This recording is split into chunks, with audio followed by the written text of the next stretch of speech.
presentation just begs so many questions, but the first one I want to ask you before we get to the suicide of a dear friend is, what is rehab time and how did you start? Right, so rehab time stands for, I guess the cool acronym would be renewing every heart and body. But my definition that I like to tell people is rehab means putting a strength back into a weakness.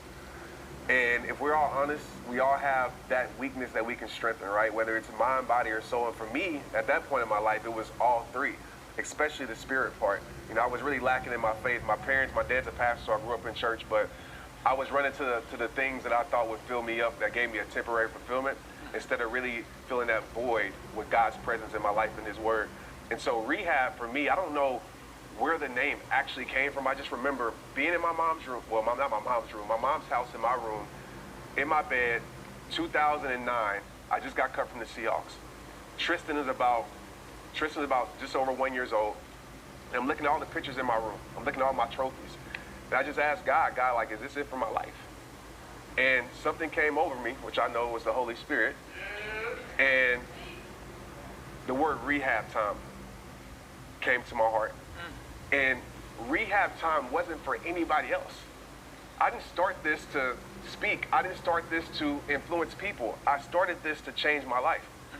So I said, mind, body, and soul, what can I control? Because I feel like when we go through crisis situations in our life, we're always trying to focus on the things that we can't control, right? We're trying to focus on the things that we cannot control at all instead of focusing on something that we can control. So I said, what can I do right now?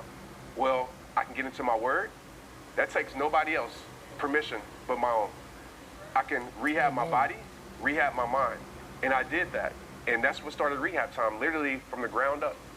And so rehab time became a series of videos. Yeah. All along the way. Tell us what you did. Yeah, so in this process, I was recording myself. It started from a fitness standpoint. So I'll be recording myself late night in the gym. I would go to 24-hour fitness like at 12 a.m. Nobody was there, so we can actually record because we're not supposed to. So we would go there, record, and yell and all this stuff. And as we're recording, it's a live stream that we're doing. And while we're doing this live stream, people would start to ask questions.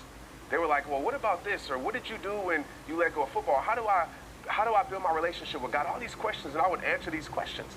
And so it got to a point where I was like, maybe I should pick up my phone and record some videos. I didn't have some big high production. I didn't have a film guy behind the camera. I had my cell phone. And I made 2-minute videos because I felt like anything over 2 minutes was too long. I wouldn't watch anything over 2 minutes.